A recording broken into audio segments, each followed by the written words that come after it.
नमस्कार, मैं वंदना अग्रवाल और आप देख रहे हैं राइट इंडिया प्लस। हाल ही में बहुत ज़्यादा जोर शोर हुआ है सम्मेद शिखर को लेकर। सम्मेद शिखर जो कि जैनियों का एक ऐसा स्थान माना जाता है जहां से जैनियों के 20 तीर्थंकर मोक्ष गए हैं और बहुत ज़्यादा ही सम्मानित और बहुत ज़्यादा पूजनीय उस क्षेत्र को माना जाता है। सम्मेद शिखर एक पहाड़ है जिस पर से इनके 20 तीर्थंकर मोक्ष गए थे, तो इनके लिए बहुत ज़्यादा पूजनीय वो पर्वत है। लेकिन जो हमारी सरकार है, हाल ही में उन्होंने उसको पर्यटक स्थल बनाने का जो आदेश दिया था, जिसको लेकर बहुत ज़्यादा जैन समाज के अंदर आक्रोश देखने को मिल रहा था।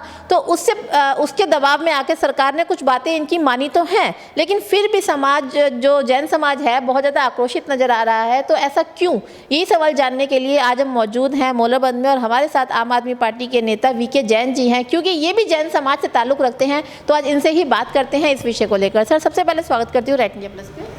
Thank you. आपका भी मैं यहाँ पधारने पर आपका और आपके चैनल का स्वागत करता हूँ। जी सर, शुक्रिया। सर, सम्मेद शिखर पर सरकार ने आपकी बातें तो मान ली हैं, फिर आप लोगों में इतना आक्रोश क्यों है अभी भी? देखिए, अभी सरकार ने बातें तो नहीं मानी हैं पूरी तरीके से। सरकार भी एक रास्ता ढूंढ रही है, हम लोग भी एक रास्ता ढूंढ रहे हैं। वहाँ जो नई प्रॉब्लम आई है वो हमारे आदिवासी समुदाय को लेकर के है।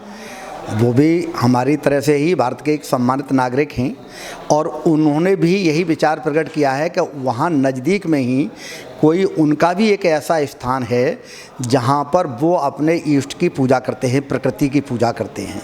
हालांकि उनका वहाँ कोई निर्माण नहीं है, कोई विशेष स्थान नहीं है, लेकिन उन्होंने वहाँ एक पत्थर जहाँ उनका लगा हुआ है उस स्थान पर जाकर के साल में 4 या 5 बार, जैसा उनका कहना है, वो जाकर के वहाँ प्रकृति की पूजा करते हैं।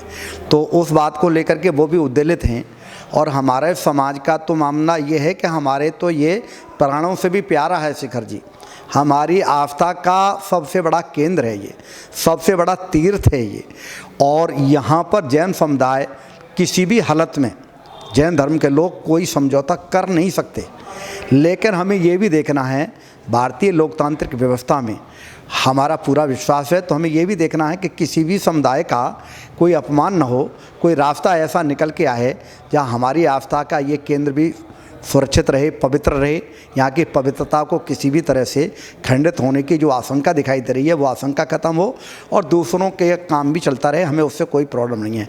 हम अपने धर्म के प्रति सचेत हैं, उसकी पवित्रता को लेकर के, तीर्थ की पवित्रता को लेकर के सचेत हैं और वही हमारी चिंता का विषय है। बाकी कोई बात नहीं है। सरकार जो निकाल रही है, अभी अधिसूचना जो आई थी वो अधिसूचना के माध्यम से ही ख़त्म होगी।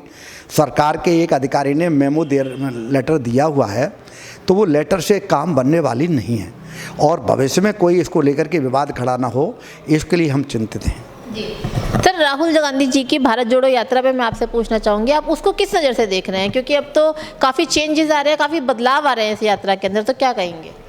देखिए, हमें तो कोई बदलाव नज़र नहीं आ रहे। ये बात ठीक है, उनका उद्देश्य ठीक है। पिछली बार भी आपने यही ऐसा ही मिलता जुलता प्रश्न पूछा था, तो तब भी मैंने यही कहा था कि ये राजनीतिक यात्रा है और उनका उद्देश्य जो है वो ठीक है कि वो लोगों से मिल रहे हैं। तो कोई भी व्यक्ति राजनीति भी करे लेकिन लोगों का भला चाहे, लोगों से मिले, तो इसमें कहीं कुछ गलत नहीं है।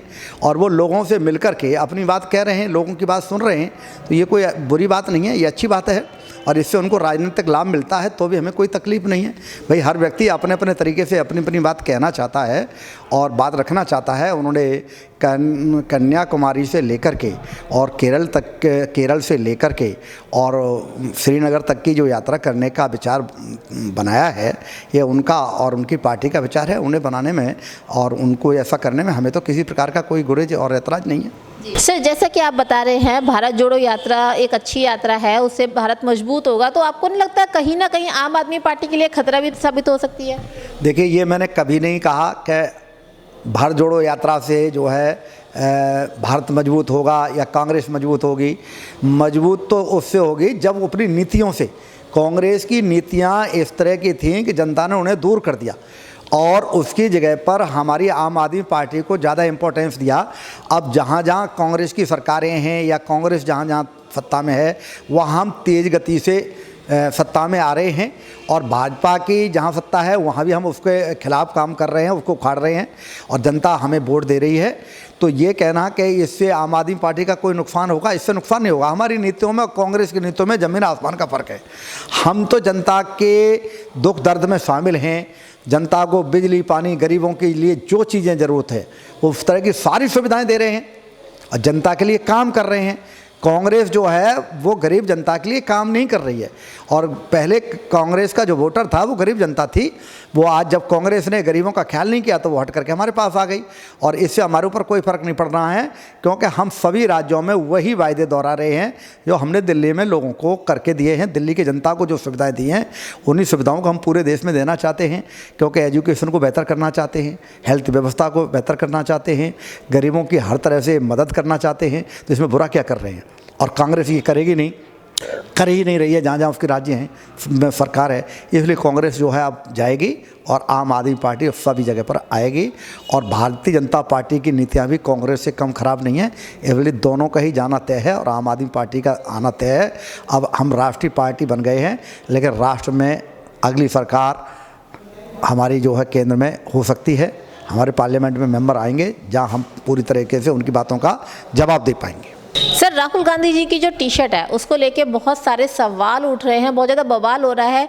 कुछ लोगों का तो ये कहना है कि राहुल गांधी जी ने अपनी टी शर्ट के अंदर वार्मर पहनते हैं जिसकी वजह से उनको सर्दी नहीं लगती है, और कुछों ने तो ये भी ट्रोल किया है कि राहुल गांधी जी के दोस्तों ने बाहर विदेशों से उनको कुछ डिवाइस भेजा है जिसे वो अपनी जेब में लेके घूमते हैं, जब भी उनको सर्दी लगती है वो हाथ जेब में डाल लेते हैं। तो आप इस बारे में क्या कहेंगे? देखिए, लोग क्या कहते हैं क्या नहीं कहते हैं, मेरे पास ऐसे कोई तथ्य नहीं है कि उनके जो है टी शर्ट में क्या है क्या नहीं है, और मैं नहीं ऐसा सोचता कि कुछ होगा, और अगर है तो वो लोग ज़्यादा बेहतर जानते होंगे जो लोग उनके बारे में बात कर रहे हैं। मुझे इस तरह का कुछ पता नहीं है, तो मैं इस पर कोई कमेंट नहीं करूँगा। जी सर, दिल्ली की बात करते हैं। दिल्ली का बॉस कौन? एक बार फिर माहौल बदल रहा है। देखिए, प्रशासनिक तौर से बेशक जो है एलजी साहब को बॉस माना जा रहा हो, लेकिन लोकतांत्रिक सरकार में हमेशा सरकार ही बॉस होती है। सच्चाई की बात तो ये है। कानून की दृष्टि में, प्रशासनिक दृष्टि में एलजी साहब बॉस हो सकते हैं, लेकिन जब सरकार चुनी गई है जनता के द्वारा तो जनता सर्वोपरि होती है, और जो उस पार्टी की सरकार होती है सरकार सर्वोपरि होती है।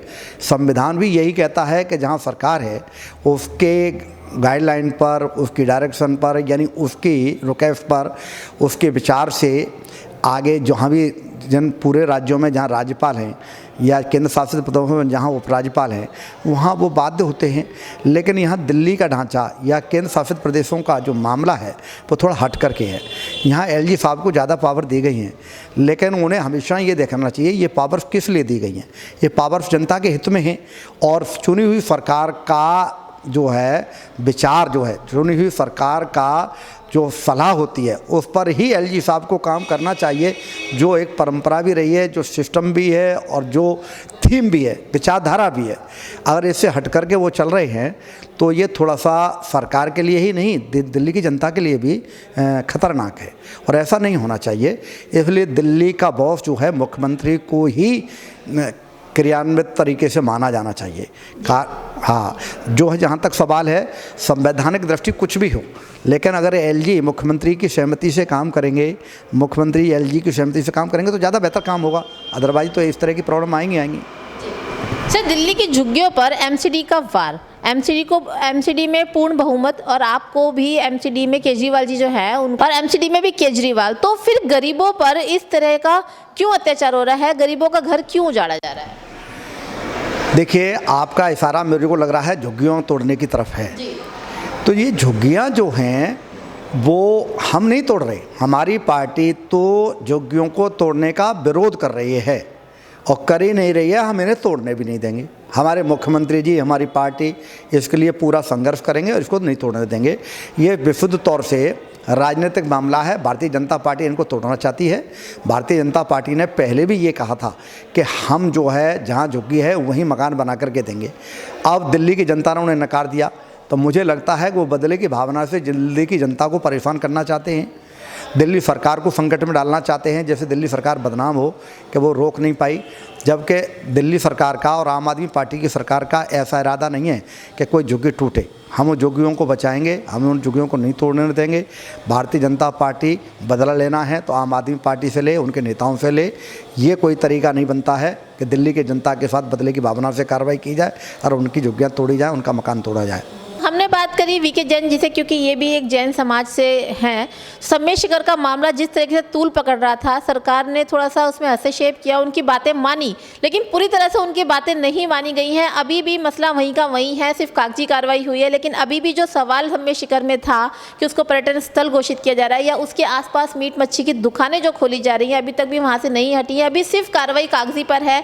तभी देखना बहुत अहम होगा कागज से उतरकर कब धरातल पर ये सारी कार्रवाई की जाती है, क्योंकि जैन समाज एक ऐसा समाज है जो कि कभी भी रोड पर नहीं दिखा है। कभी भी जैन समाज के ने सरकार के साथ कोई चीटिंग नहीं करी है। इवन इनकम टैक्स में भी बहुत बड़ा हाथ, बहुत बड़ा आय सरकार को जैन समाज से होता है। तो जैन समाज को लेकर सरकार नरम पड़ती है या नहीं, ये देखना बहुत अहम होगा। तब तक जुड़े रहिए राइट इंडिया प्लस के साथ। नमस्कार।